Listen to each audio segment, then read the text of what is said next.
मैं राजा और आप देख रहे हैं एमएनटीवी। 6 अक्टूबर 2022 को नागपुर में इतिहास लिखा गया था।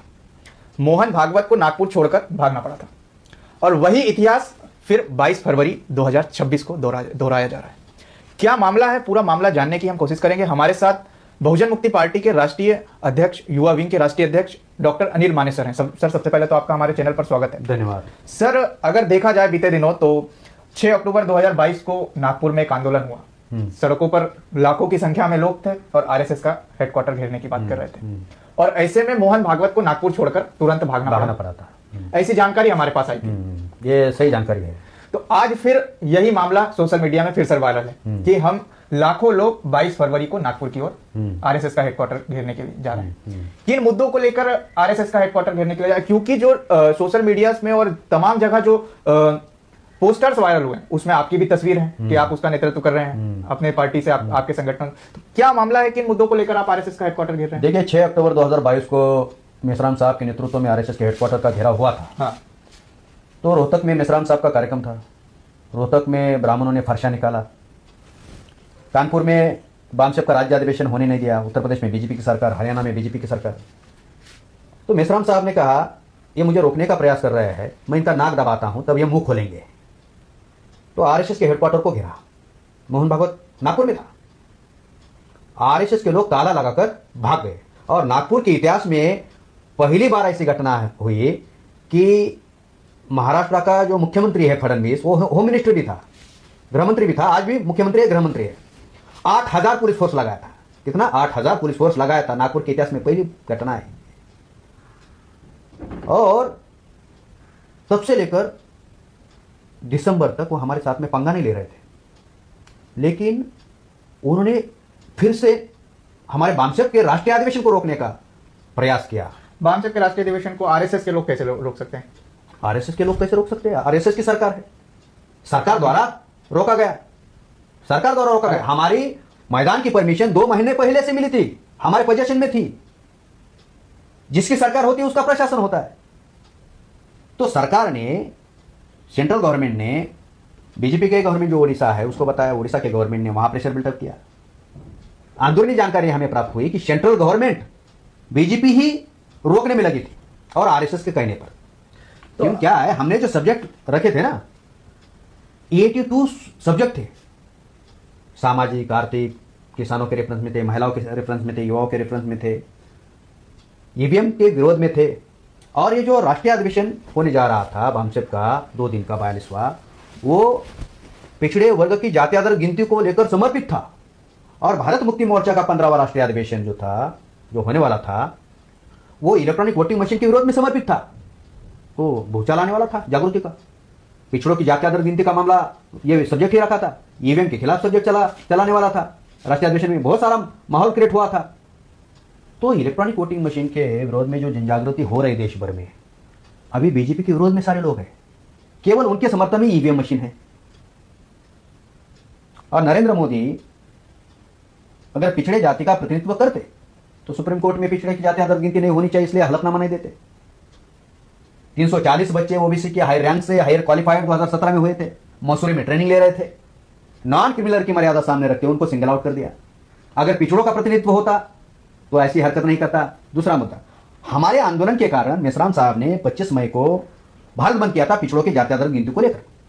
उसके बाद में नरेंद्र मोदी ने कैबिनेट मिनिस्ट्री की मीटिंग बुलाई। कैबिनेट मिनिस्ट्री में प्रपोजल रखा कि पिछड़ों की जाति आधार गिनती हम करेंगे।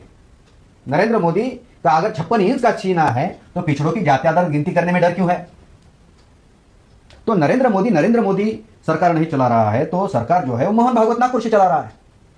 और बहुत सारे लोग कहते हैं आप पार्लियामेंट को घेरना चाहिए, आरएसएस को हेडक्वार्टर को घेरने जा रहे हैं।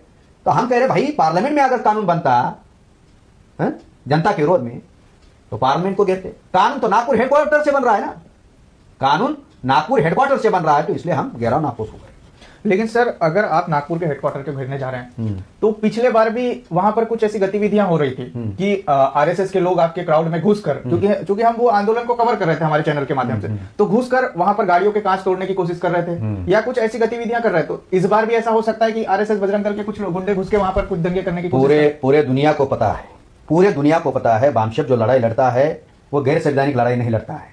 बामसेप जो लड़ाई लड़ता है वो संवैधानिक लड़ता है। संवैधानिक लड़ता है क्योंकि संवैधानिक दायरे में रहकर काम करता है। और ये रजिस्टर संगठन है, बामसेक की जो सोशल ऑर्थोडॉक्स विंग है हमारी भारत मुक्ति मोर्चा, ये रजिस्टर हमारा संगठन है। आरएसएस कौन सा रजिस्टर संगठन है? गलती से भी आरएसएस के लोग ऐसा करेंगे, गलती से गैर संवैधानिक काम करेंगे उधर आकर, तो फिर उनको बहुत भुगतना पड़ेगा। महाराष्ट्र का मुख्यमंत्री ब्राह्मण पेशवा है फडणवीस, वो गृहमंत्री भी है और वो अच्छी तरह जानते हैं 1 जनवरी 1818 का भीमा कोरेगांव का युद्ध ललकार रहे हैं। हाँ, तो गलती से भी उन्होंने ऐसा पंगा नहीं लेना चाहिए। देश भर में अभी ब्राह्मण जो है वो रोड पर आ रहा है, एससी एसटी ओबीसी उनके समर्थन में है नहीं। पेशवा संगठन मेश्राम साहब के विरोध में नारेबाजी कर रहा है। वो एक पंडित कौन सा महाराज है, वो मेश्राम साहब के विरोध में बोल रहा है, जिनकी औकात 2 कौड़ी की नहीं है, जो यहाँ के नहीं है, विदेश से है, और वो राज कर रहे हैं। तो वोट हमारा, राष्ट्र हमारा नहीं चलेगा, कांचीराम साहब ने जो कहा था, इस सिद्धांत पर हम अभी काम कर रहे हैं। तो हमारा जो आंदोलन है वो संवैधानिक दायरे में है, गैर संवैधानिक हमारा संगठन है नहीं। तो इसमें भारत मुक्ति मोर्चा, बहुजन क्रांति मोर्चा और राष्ट्रीय पिछड़ा वर्ग मोर्चा और राष्ट्रीय परिवर्तन मोर्चा द्वारा ये महारैली, विशाल महारैली नागपुर में आयोजित की हुई है। उसके दायरे में लाखों की संख्या में लोग लगे हुए हैं। सर, अगर देखा जाए तो सोशल मीडिया पर 22 फरवरी का एक बहुत तेजी से ट्रेंड चल रहा है। तो जब सोशल मीडिया पे 22 फरवरी का इतने तेजी से ट्रेंड चल रहा है, क्योंकि नेशनल मीडिया तो आपको दिखाता नहीं है, लेकिन सोशल मीडिया में आप ही छाए हुए हैं, तो ऐसे में आपकी जो आरएसएस हेडक्वार्टर की खबरें हैं वो आरएसएस के पास भी पहुंची होंगी, तो क्या अभी तक कोई प्रतिक्रिया आई है उनकी? प्रतिक्रिया आ रही ना। मोहन भागवत ने कहा आसुरी शक्ति मरने और मारने के डर से हमें मिटाने के लिए काम तो लगी है, उनको रोकना होगा। ये आसुरी शक्ति कौन है? जो ब्राह्मण धर्म ग्रंथों में एससी एसटी यानी अछूत, आदिवासी, घुमंतु जनजाति को और शूद्रों को आसुरी शक्ति घोषित किया हुआ है, राक्षस घोषित किया हुआ है। और एससी एसटी और घुमंतु जनजाति जो अवर्ण है, अवर्ण और सवर्ण क्लासिफिकेशन है, जो बाबा साहब ने उस पर लिखा कि शेड्यूल कास्ट, शेड्यूल ट्राइब और घुमंतु जनजाति के लोग अवर्ण है, हिंदू नहीं है। और ओबीसी जो है वो ब्राह्मणों के अनपेड पुलिस है, वो ओबीसी को आगे करते हैं।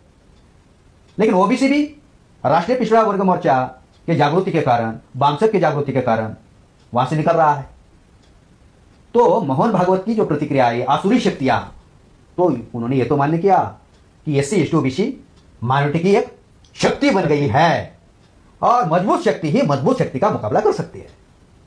और मोहन भागवत की यही प्रतिक्रिया जो है डर के कारण दी हुई प्रतिक्रिया है। हड़कंप मचा हुआ है हाँ, तेजी से। आप अगर ब्राह्मणों के धर्मग्रंथ पढ़ोगे ना, उसमें लिखा है, अभी रामायण हमारी जागृति के कारण नरेंद्र मोदी को बोलना पड़ा, रामायण महाभारत एक मिथक है। अरे हम तो पहले से बोल रहे भाई, पहले से बोल रहे हैं, अभी वो बोल रहा है मिथक है। तो रामायण ने काल्पनिक स्टोरी लिखी, उसमें एक स्टोरी जो है सीता और राम का डायलॉग है। तो राम जो है वो जंगल जला रहा है और सीता कहती है वो आदिवासी लोग उनका जल जंगल जमीन बचाने के लिए संघर्ष खड़ा कर रहे हैं और आप उनका जंगल जला रहे हो। तो राम कहता है, हे सीते, मैंने जो ब्राह्मणों को वचन दिया है आसुरों को मारने का, राक्षसों को मारने का, उस वचन की मैं पूर्ति कर रहा हूं। मैं तेरा भी त्याग कर सकता हूं, लेकिन ब्राह्मणों के वचन का मैं त्याग नहीं कर सकता। तो यही सबूत है। आसुरी राक्षस को किसको बताया गया था? आदिवासियों को बताया, अछूतों को बताया, घुमंतु जनजाति को बताया, शूद्रों को बताया। यानी मोहन भागवत असुरी राक्षस आप लोगों को बोल रहा है। हाँ, असुरी राक्षस बोल रहा है। लेकिन अभी एससी एसटी ओबीसी के लोग जान चुके हैं कि नरेंद्र मोदी जिसके रिमोट कंट्रोल पर चल रहा है, मोहन भागवत जो चला रहा है, अभी मोहन भागवत डरा है। इसलिए इसका यह अर्थ है कि उनका संघ परिवार डरा हुआ है। एक तरफ संघ परिवार, ये विदेशी, दूसरी तरफ मूल निवासी परिवार। अभी फाइट भी होगी, संघ परिवार विरुद्ध मूल निवासी परिवार, आर पार की लड़ाई। ब्राह्मण अटैक करने की भूमिका में आए, जब वो बात भी नहीं करते थे तो हम सोचते थे हाँ अभी हम तो दुश्मनों के बराबरी में नहीं आए हैं। जैसे दुश्मनों के बराबरी में आए तो ब्राह्मण प्रतिक्रिया में आए। तो वामन मेश्राम साहब का जो आंदोलन है सही दिशा में जा रहा है।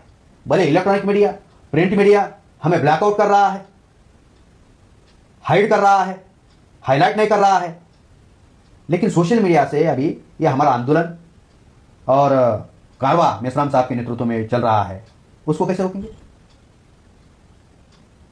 सर अगर देखा जाए तो आपने बोला कि अभी आर पार की लड़ाई शुरू हो गई, कहीं ना कहीं आपको ऐसा नहीं लगता कि समय आने पर 1 जनवरी 1818 दोहराया जाएगा?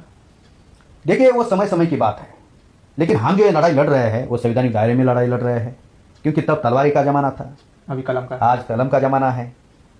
तो कलम से डरते हैं और वो लोग तलवार से भी डरते हैं, क्योंकि तलवार चलाना ये हमारा खेल रहा है।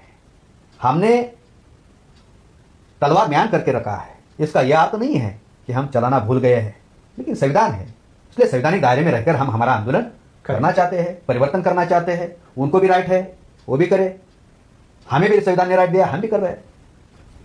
लेकिन गैर संवैधानिक तरीके से अगर वो इस तरह से बर्ताव हमारे साथ में करेंगे, हमारे विरोध में करेंगे, तो उस तरह से हम उनको जवाब भी देंगे, तलवारों से। गैर संवैधानिक तरीके से। मैं ये नहीं कह रहा हूं तलवार से, गैर संवैधानिक तरीके से आते हैं तो उसका जवाब जो है संवैधानिक तरीके से नहीं दिया जा सकता, गैर संवैधानिक तरीके से ही देना पड़ेगा।